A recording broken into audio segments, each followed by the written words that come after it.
खोखले रिश्ते। छोटे से शहर दरियापुर के मनोहर लाल की शादी उनके पिता ने कम ही उम्र में, जब वे पढ़ ही रहे थे, तभी कर दी थी। फिर जल्दी ही 2 बच्चे भी हो गए, लेकिन पत्नी शकुन के सियानेपन, अनुशासन और मितव्ययिता के भरोसे मनोहर लाल अपने अध्ययन और चिंतन की दुनिया में फिर से लीन हो गए थे।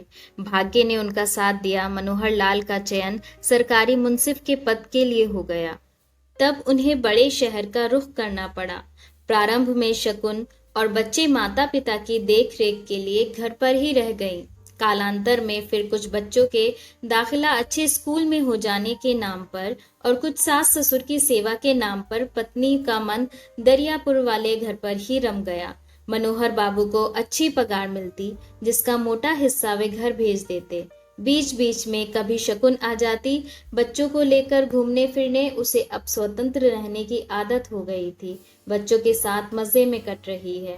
पति के पास आने पर उसे बंधन जैसा महसूस होता है। इधर मनोहर बाबू का भी परमानंद के साथ गुजर बसर मजे से हो रहा है। परमानंद के पिता उनके मातहत काम किया करते थे।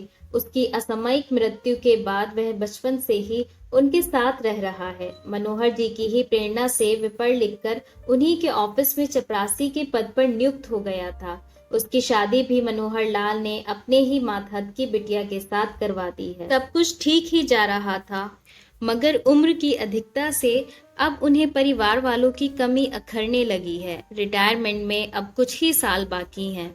उन्होंने पत्नी से शहर आने की गुजारिश की, पर अब वो नाती नातिन से भरे पूरे घर के आराम को छोड़कर नहीं आना चाहती थी, सो नहीं आई। खैर, अन्य कोई चारा ना देख उन्होंने परमानंद को ही परिवार के साथ अपने यहाँ रहने का न्योता दे डाला। तुम्हें बिना खर्च के रहने की जगह मिल जाएगी और मुझे तुम्हारी बहू के हाथ का ताज़ा ताज़ा खाना और तुम्हारा साथ मिल जाएगा। आरंभ तो भले आवश्यकता से हुई, परंतु धीरे धीरे भावनात्मक संबंध प्रगाढ़ होते गए। परमा की बहू को वो दुल्हन बुलाते और परमा के 2 छोटे बेटे उन्हें दादाजी कहकर बुलाते। जब परिवार बढ़ा तो आवश्यकता भी बढ़ी। फिर ये सोचकर कि अब तो बेटे भी यथा योग्य कमाने लगे हैं, घर भेजने वाले पैसों पत्नी शकुन को यही बात अखर गई। वह चाहे कुछ भी ना करे, फिर भी हिस्से में जरा सी भी कटौती ये उसके बर्दाश्त से बाहर थी। पहले चिट्ठी पत्री लिखी, पर कोई असर ना होते देख वे अपने दोनों बेटों को लेकर पहुंच गई और पति को खूब खरी खोटी सुनाई। बेटों ने भी अपने चेहरे से शराफत का नकाब उतार कर रख दिया था। बस फिर क्या था, जो बात छोटे स्तर पर हुई वह तुम तरांग तक आ पहुंची। अमूमन शांत चित्त वाले मनोहर बाबू क्रोधित नहीं होते हैं, पर जब परमा और उसकी बहू को आड़े हाथों लिया गया और उन्हें निकाल बाहर करने की जिद की जाने लगी, तब वे गुस्से से उबल गए और भवावेग में उठने की कोशिश करते हुए लड़खड़ाकर गिर पड़ने को हुए।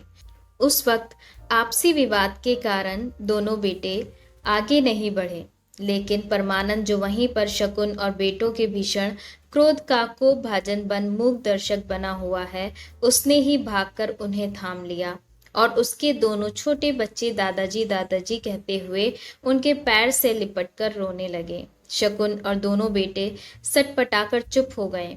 कहाँ तो वे सोचकर आए थे कि परमानंद को सपरिवार घर से निकाल बाहर करेंगे, पर यहाँ तो बाजी ही उल्टी पड़ गई है और मनोहर बाबू उन्हें तो खून के रिश्ते खोखले ही नजर आ रहे हैं। धन्यवाद।